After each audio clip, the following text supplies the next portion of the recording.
he's trying to get from me.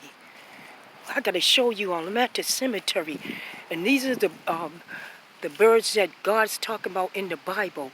These are they be around death. These birds, he's trying to get away. He's the hugest one I've seen here at the cemetery. And you find him only at the cemetery, really. Sometimes you see him on the road. But this is a huge one. A really huge one. And they're in the Bible. Birds up there, I don't know, they look like turkeys, but they're not. They got heads like one. So he's just trying to get away from me. And I just keep going. Look at him. That's the hugest one I ever seen. I ain't lying. This one is something else. All right. Just had to take a picture of that. Yeah. Here visiting my son, Mipsum.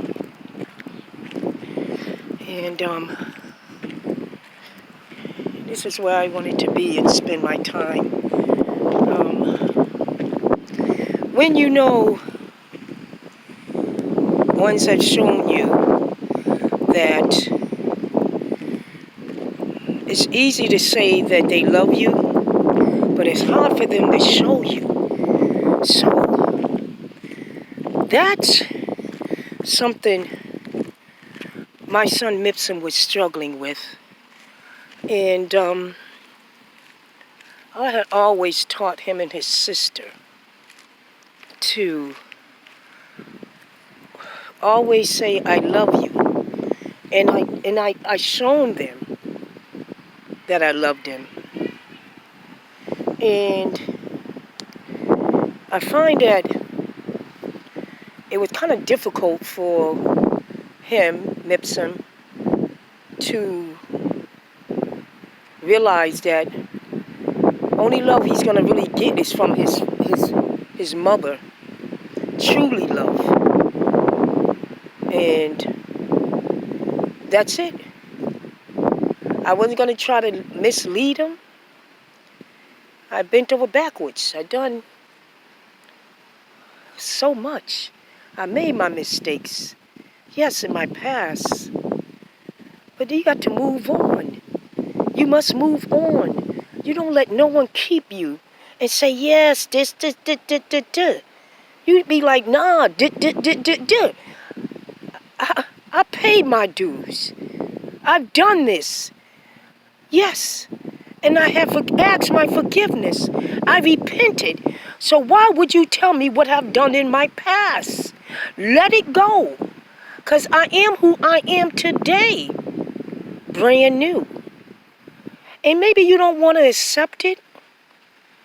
And maybe Mipsum made so many mistakes in his past, only on behalf that he felt that he was betrayed.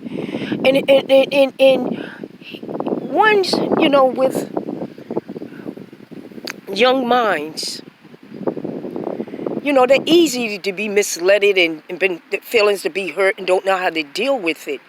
So, you know, it's by trusting others without, you know, when one's is not in your family, your real family. And your real family is your mother. If your father was in your life, it would be your mother and father. But if you only had your mother, that's your real family right there. And this is what I try to explain to him. But he seemed to want to trust others, in which they have shown him many times over and over again that it was about just them. Well, I'm going to tell you why that Mipsum was seeking, I guess, love all in the wrong places, is because when you think that you should be loved by your heart, by what you do for others, and you think that it's going to come right back to you. Nah. Because people look at you being as a sucker. They want to take, oh man, she's a sucker, he's a sucker. We can take advantage of this. No, we ain't giving him nothing back. What they done to us? I mean, what they done for us, we don't have to repay nothing. They were just suckers. They were just someone we could take advantage of. But you know what? In reality, we are just real child of God. That's what we was. We was children of God, and we are still children of God. Especially when you able to take care of your family and take care of others. Y'all gotta know, it ain't about being a sucker or being someone's fool. It's about the work that we put on this earth. You all might have been ungrateful, but my God recognized.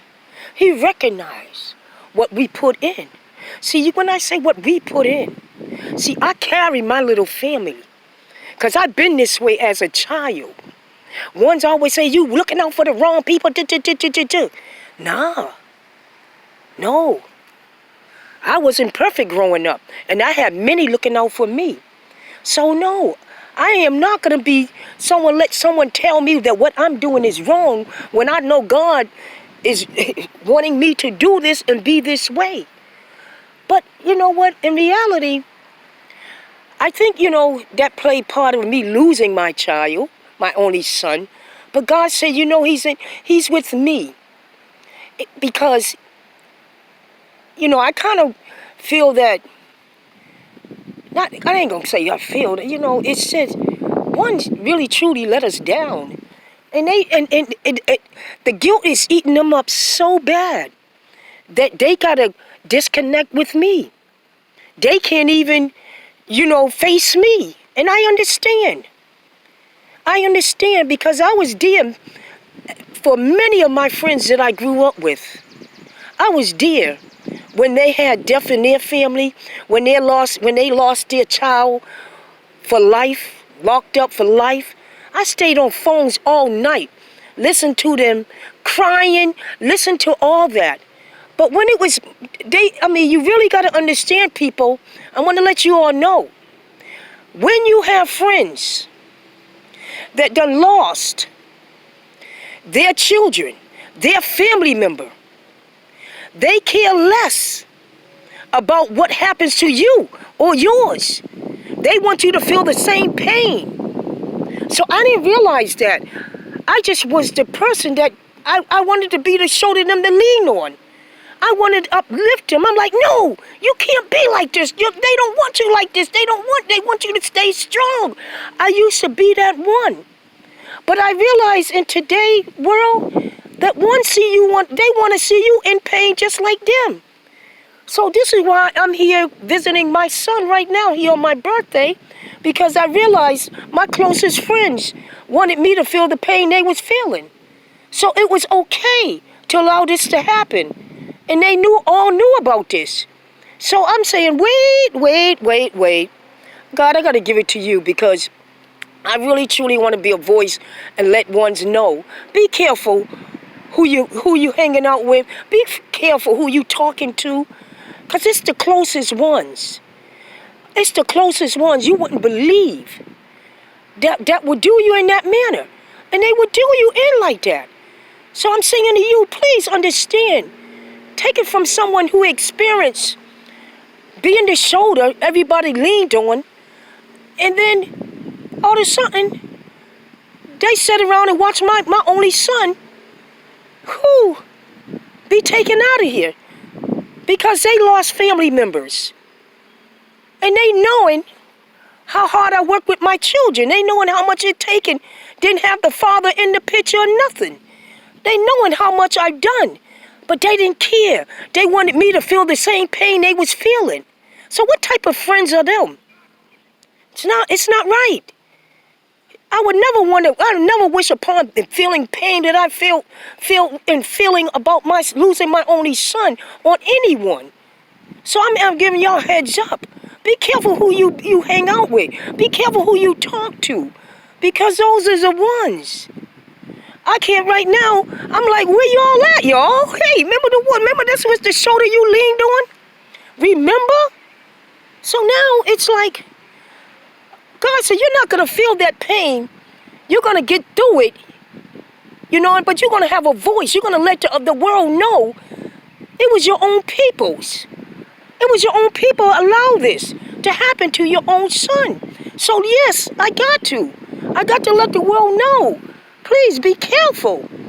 And it's not right, but people's not caring.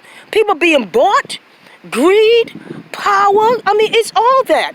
This world is at the end, and we truly would turn on your closest ones. They will truly turn on you, and it can be your family members.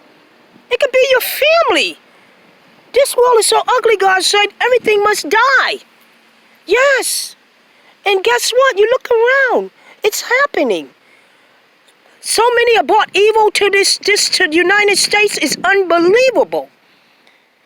It's so ugly. Everything is dying.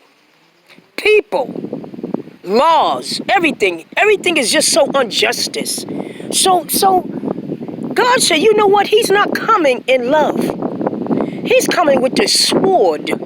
With the sword. Do anybody know what that means? Because it's in the Bible. And everything in the Bible, God cannot lie, you all. That's where I keep my faith. Everything in the Bible that we're experiencing now, what we're experiencing now is in the Bible. God said this was going to happen. Men going to be lovers of themselves. Everyone's going to turn on each other, and that's what's happening. So that's why I'm okay with it, but I want to spread that. I want to spread this. It's not strangers that's killing you all. It's your friends and people and your family knows. So literally, they blame the young people, but you are the blame. And I can continue on saying that. You grown people, you all the blame. You all let them down. And you all want to make an excuse. Oh, they don't want to listen. They don't. Nah, you want to be just like them. He hitting 60, but you can't. They're young people. Let them live. Be who they are. Let them be who they are. And maybe we can save the rest of our children. You stay where you at, 55, 60-year-old. Do what you got to do. Set an example for your grandchildren and your children. And let your children be them who they are. You had your turn. Stop being 60, 70 years old thinking you an OG. You ain't no OG. All you do is making a fool out of yourself. Let the young people be who they are. That's all I say. OGs? I'm an OG. I don't even call myself. I don't even want to be put in that category. I'm just an elder to them. And I love to see my young people shine. I don't have no hate on my young people. And I don't make excuses for them. I don't say, oh, they don't want to listen. Yeah, they carry some kind of anger. They should. You all failed them. And then you want to be in denial. What do you want to be in denial for? Own what you own. You failed them. And you still trying to be 25, 30 years old. Sit your little old behinds down. That's what you all need to do. Sit down. Fall back. Even if you got to sit in the rocking chair. If that's where you belong, sit in there. Stop trying to be a youngster. And let them youngsters be who they are. Okay? Stop hanging out in these clubs. Show example, you got grandchildren. Put the bottles up to your mouth like you're going to spend every dime on bottles. Come on now. Don't make sense. Grow up.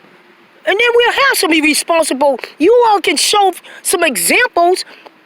I mean, come on. What you all showing? That you want to be just like teenagers? Oh, playtime's over. Playtime's been over for you all. Kick pebbles. Fall back and let the young people live. God bless.